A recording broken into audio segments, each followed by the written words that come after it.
Hello student, आज हम देखेंगे की मैकेनिज्म यूज इन मोबाइल आईपी और प्रोसेस ऑफ मोबाइल आईपी। ऐसे दो क्वेश्चन कभी कभी पूछ सकते हैं कि की मैकेनिज्म क्या होता है मोबाइल आईपी में और प्रोसेस कौन सी होती है मोबाइल आईपी की। सो क्वेश्चन सेम है कि मोबाइल आईपी में हम कौन कौन से मैकेनिज्म यूज करते हैं और उसकी प्रोसीजर क्या है। तो वो अगर हमें देखना है तो there are three mechanism. See, there are three mechanism use in the mobile IP. These are agent discovery, registration and tunnelling. अब हम देखेंगे one by one. First is agent discovery.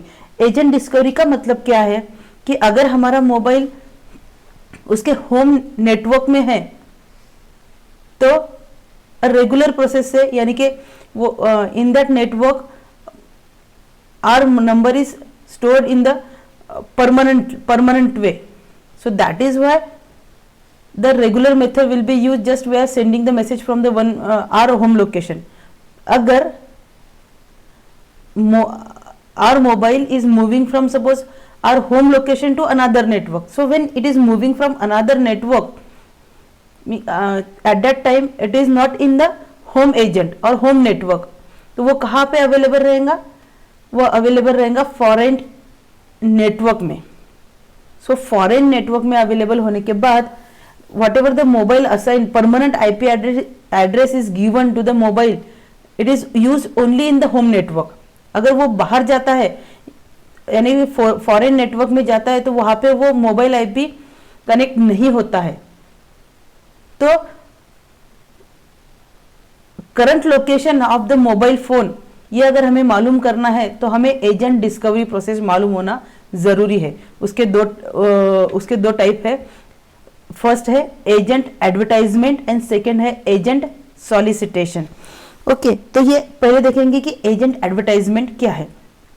Now अभी हमें इतना मालूम हो गया कि mobile is not available in the home agent, है ना, होम एजेंट के पास नहीं है, तो it is moving in the other means foreign network, और फॉरेन नेटवर्क के किसी फॉरेन एजेंट के अंदर सपोज हमारा मोबाइल है। सो एट दैट टाइम हमारा आईपी वहां पे काम नहीं कर रहा है ना। So what happen, so first of all agent means जिस भी एजेंट के यहाँ हमारा मोबाइल अवेलेबल है, वो एजेंट क्या करेगा कि every time it broadcast messages, it broadcast messages for every to the all the mobiles. Okay, so अगर हमारा मोबाइल वहां पे होगा तो because of the broadcasting messages हमें वो मैसेज हमारे मोबाइल को मिल जाएगा। So after that mobile can understood that yes we are not at our home location, we are at a foreign network, है ना, फॉरेन नेटवर्क के किसी फॉरेन एजेंट से कनेक्ट है। सो अगर उसके एजेंट के मैसेज से अगर हमारा मोबाइल उसके कनेक्ट होने की कोशिश करता है, that is called as agent advertisement. कभी कभी ऐसा होता है कि mobile can not wait for the periodic advertisement. So क्या होता है कि mobile itself sending the messages to the agent, तो that is called as solicitation messages, यानी कि मोबाइल खुद होके message transfer to the agent that I am new here, so give me a temporary IP address. That is called as a agent solicitation. Means by using agent advertisement or agent solicitation. Agent advertisement means कोई agent broadcast करेगा message, वो message कभी ना कभी हमारे mobile को मिल जाएगा। So mobile will be connected to this agent. और ऐसा नहीं होता है, अगर ऐसा मैसेजेस एजेंट के थ्रू मोबाइल तक नहीं आता है हमारे मोबाइल में, तो mobile itself send a message to the agent to get the IP address. So इन दोनों प्रोसीजर से हमें टेम्पररी IP एड्रेस मिलता है, और वो मिलने के लिए ही एजेंट डिस्कवरी प्रोसेस है। सो जिस नेटवर्क में हमारा मोबाइल अवेलेबल है उससे कनेक्ट करने की प्रोसीजर है एजेंट डिस्कवरी। तो वहाँ का IP एड्रेस अलग होगा। So that is treated as a foreign agent. हमारे मोबाइल में वहाँ वो विजिटर लोकेशन में जाएगा। Understood?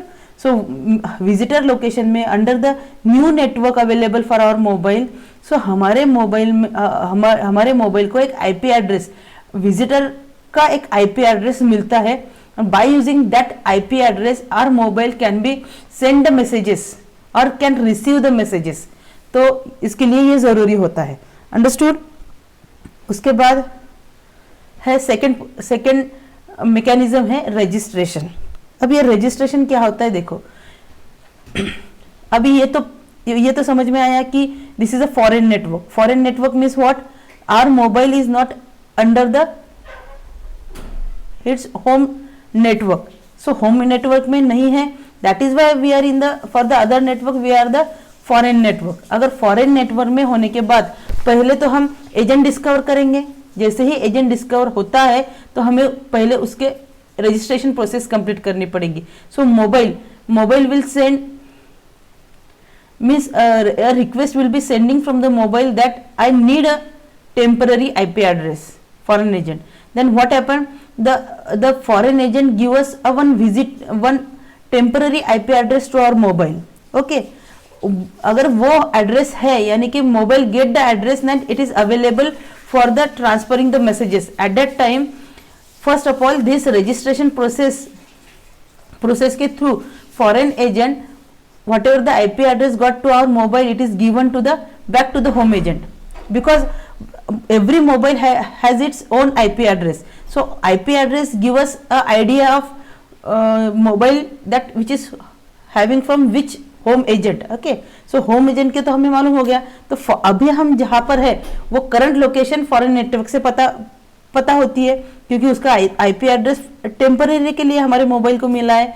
From that foreign agent से registration request given to the home agent, तो होम एजेंट को मालूम होता है कि at the particular instant where is our mobile with the help of IP address. So mobile home network क्या करता है कि एक टेबल रहता है, वहां पे एक टेबल मेंटेन किया जाता है, उसमें हर वक्त जैसे एक एंट्री रजिस्टर रहता है कि कौन बाहर गया है कौन अंदर आया है, सो जो बाहर गया है वो कहाँ पर गया है, वैसे ही एक बाइंडिंग टेबल रहता है।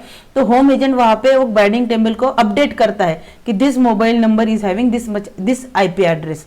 उसके बाद अगर होम एजेंट को पता चला कि मोबाइल नोड कौन से फॉरेन एजेंट में है, okay, so then our home location will be reply for the registration, yes I update my table. Okay, तो ये home agent visitor foreign agent को रजिस्ट्रेशन की एक्नॉलेजमेंट देता है। उसके बाद रजिस्ट्रेशन का वो रिप्लाई फॉरेन एजेंट हमारे मोबाइल को लास्ट में देता है, and from this one we are totally complete the registration process. यानी कि रजिस्ट्रेशन प्रोसेस ये है कि when ever mobile is not available in the home network means it is available in the foreign network, और foreign network के किसी भी एक एजेंट से वो हमारा मोबाइल कनेक्ट होने की कोशिश करता है, that is nothing but the agent discovery.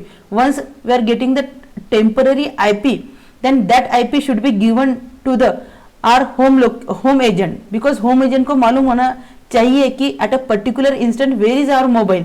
तो ये सारी प्रोसेस सिर्फ इसको बोलते हैं रजिस्ट्रेशन की प्रोसेस, यानी कि वहां पे हमारा मोबाइल कहाँ है ये समझने के लिए, current situation of our mobile ये समझने के लिए ये रजिस्ट्रेशन प्रोसेस होती है।